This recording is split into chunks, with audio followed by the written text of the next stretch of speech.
Hello everyone, welcome back to the channel on this series of Learning Ancient Greek.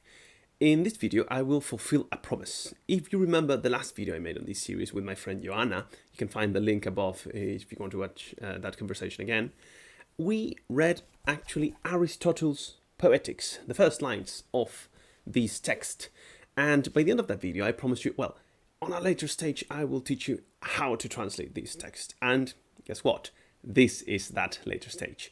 Here in this video, I will teach you how to translate the lines that we read in that video in two parts. Part one, this video, part two, in a future video, so that you can understand how to approach a text that you don't know. Also an original text, not just a manual kind of text that you can find in learning ancient Greek courses or whatever. So yes, this is actually Aristotle. And this method will be useful for you, not just for translating ancient Greek, but also to translating languages in general, let's say. So this video has the main aim of giving you tools and a clear, straightforward method that you can use for ancient Greek and any other language. So what are you waiting for? Let's go.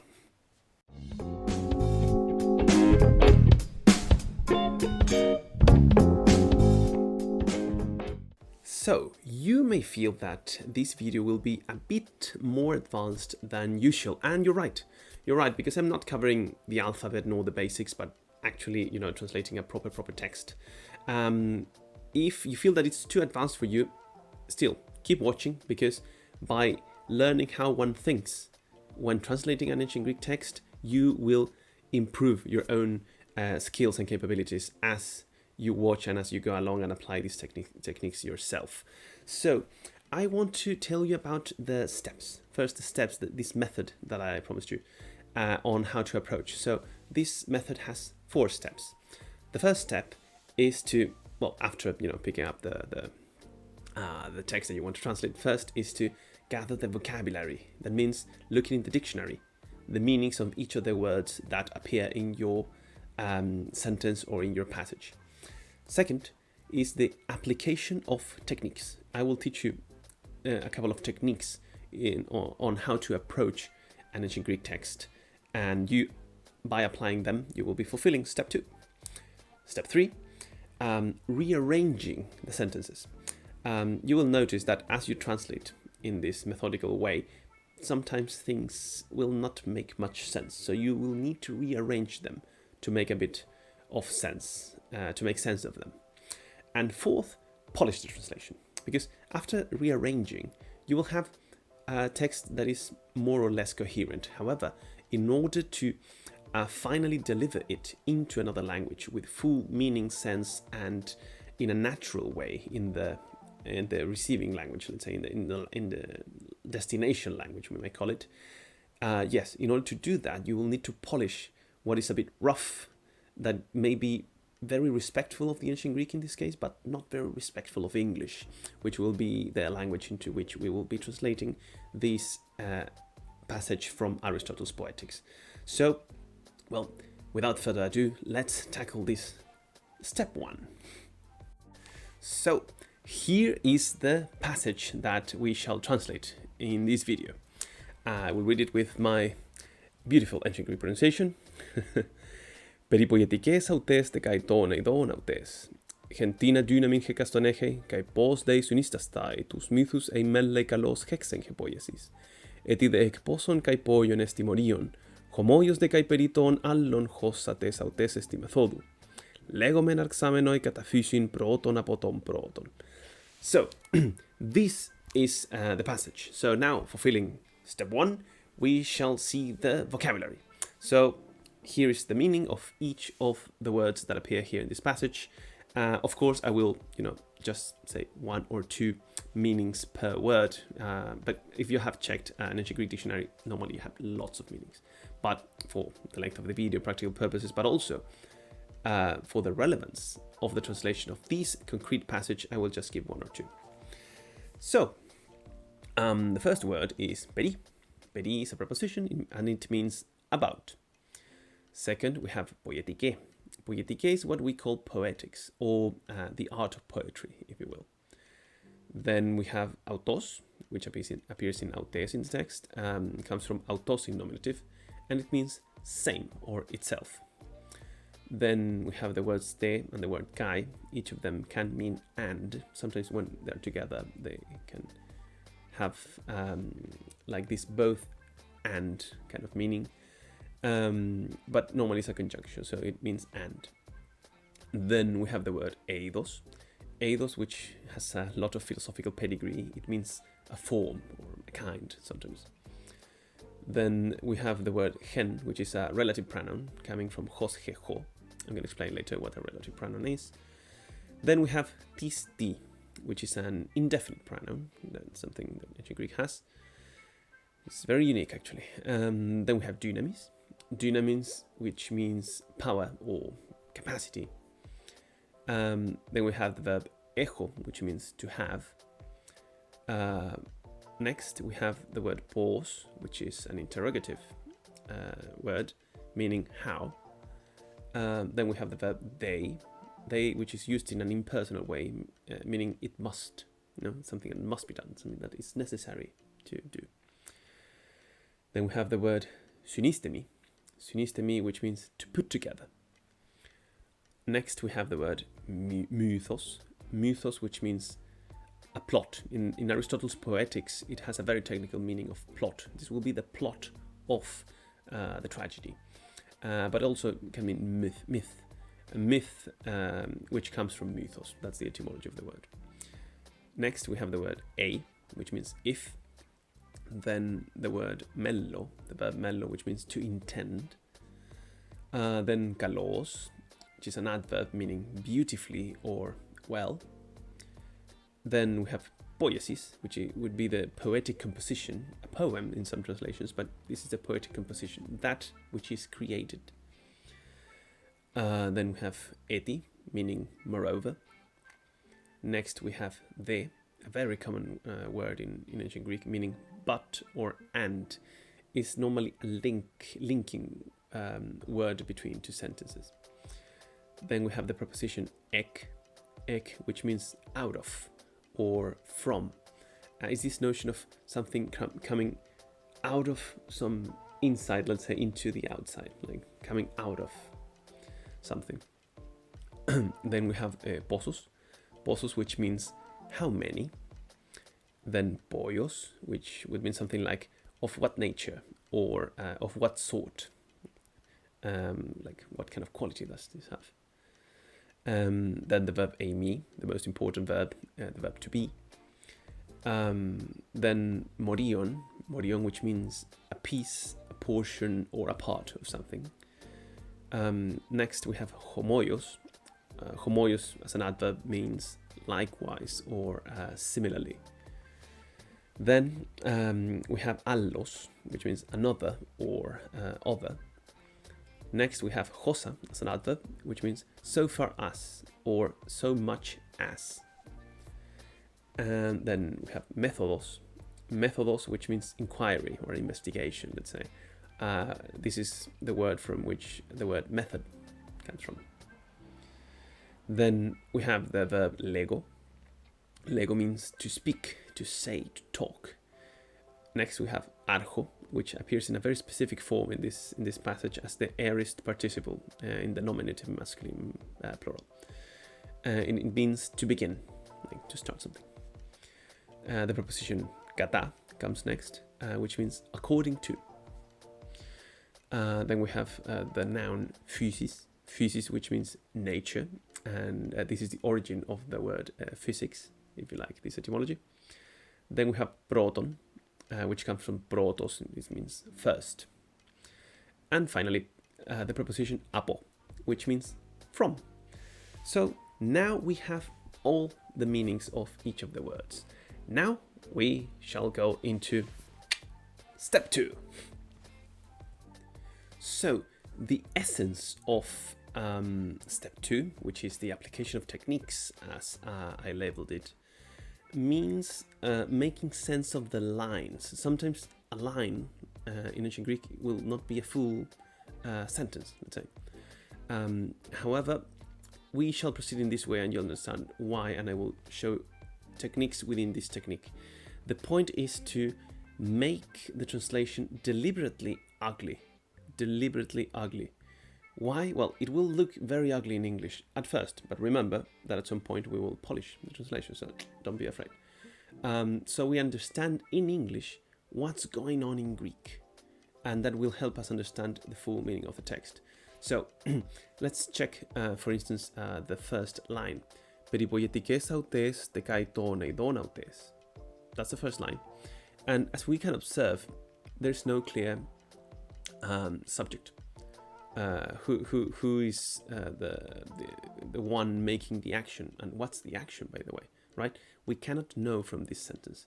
So these περιποιητικές αutές, peri governs, let's say, rules, poietique and autos. So this would mean about poetics itself, τεκαετών ειδών αutές, and its forms or kinds. So the second autes, I'm taking it as describing, as it is in feminine, describing the poetics. So we are talking about poetics itself, and also the forms or kinds autes, the forms or kinds of it. So we see this sentence and we really don't understand much, right? Don't be afraid. Just don't be afraid, and we shall continue. So one of the techniques that you can use is recognizing who's the subject, but if you cannot do that, well, look for a verb, and the verb could give you an indication of what's going on. Let's check the next sentence. Gentina dynamin hekaston eche.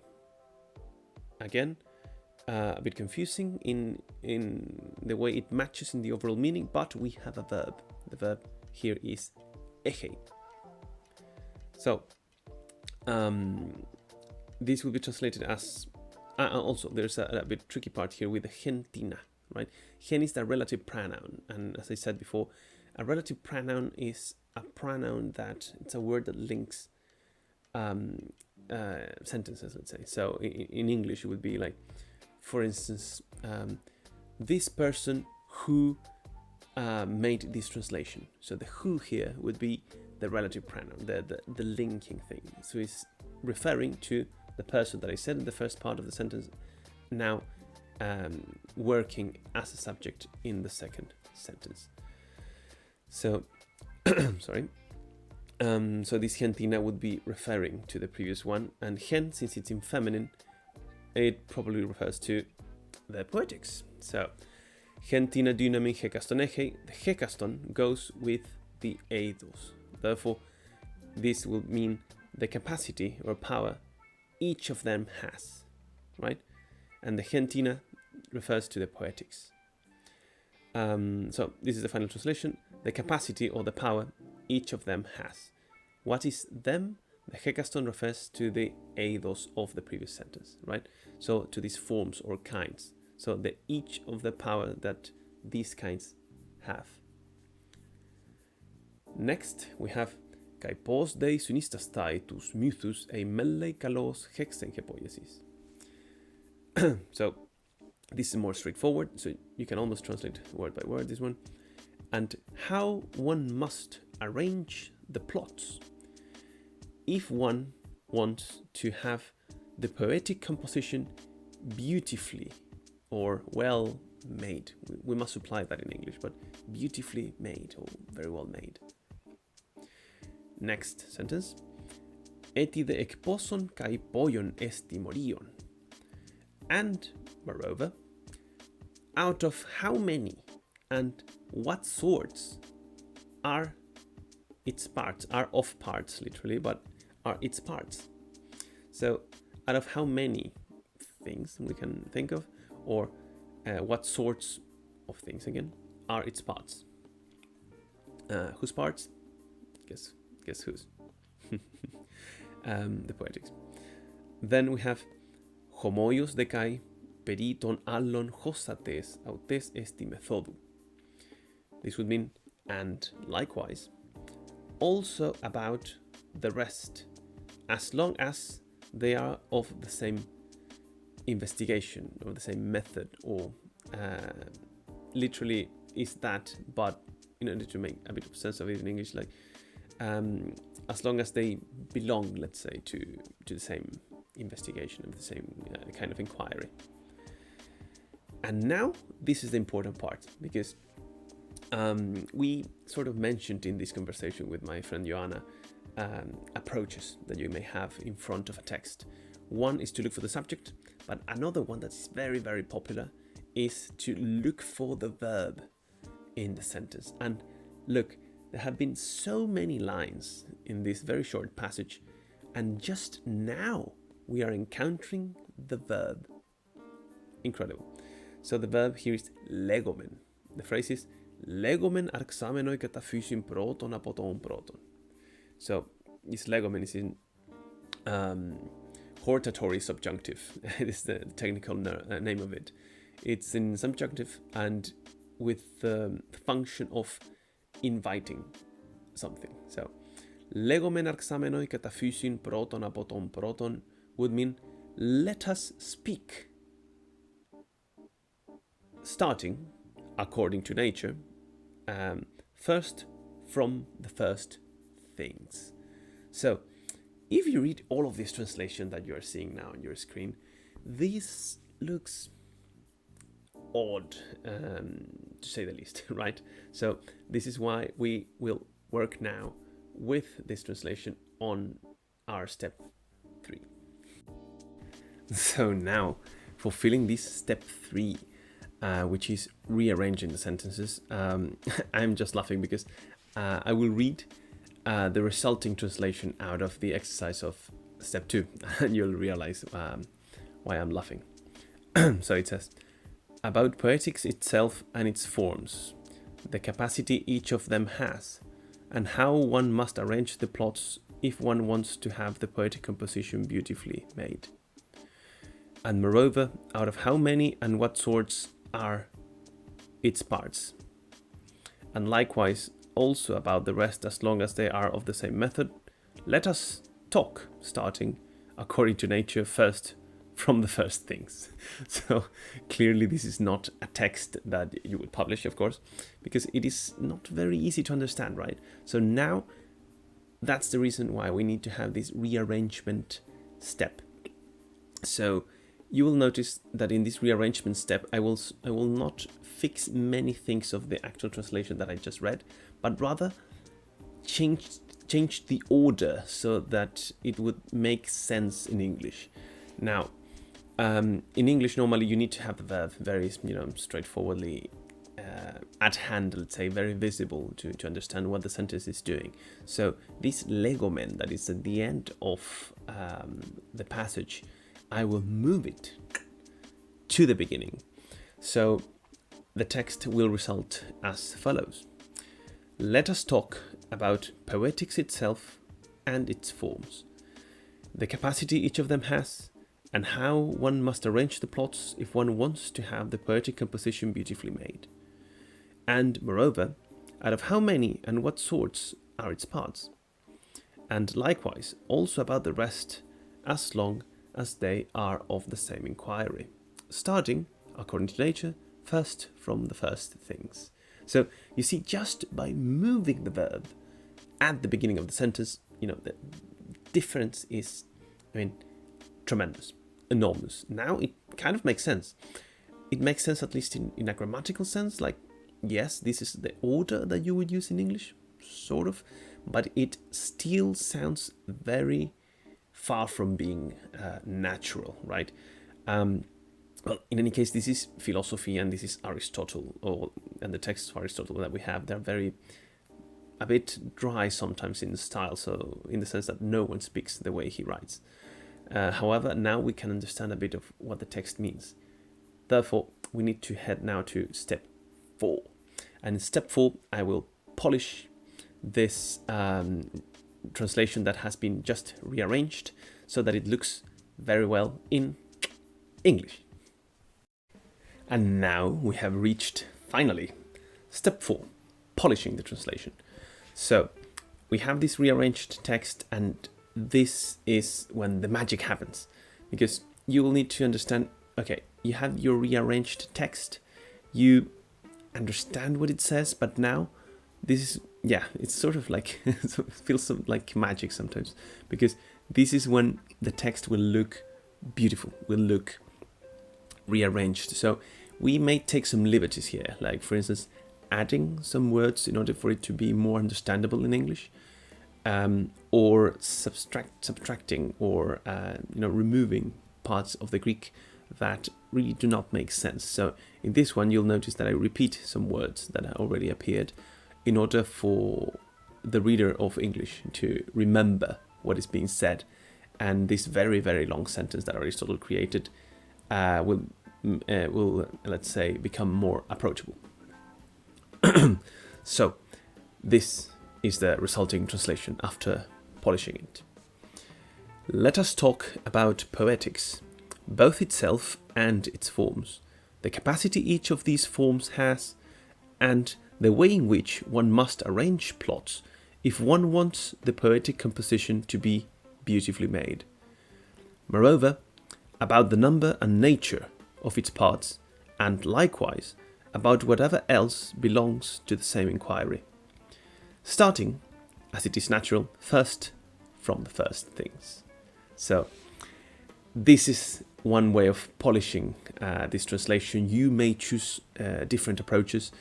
Please do not hesitate to share in the comments if you have a different translation for this. And also, what is your philosophical take on this? If you know a bit about Aristotle, this last part, like proton, apoton, proton, is first from the first things. I have translated it as the first things.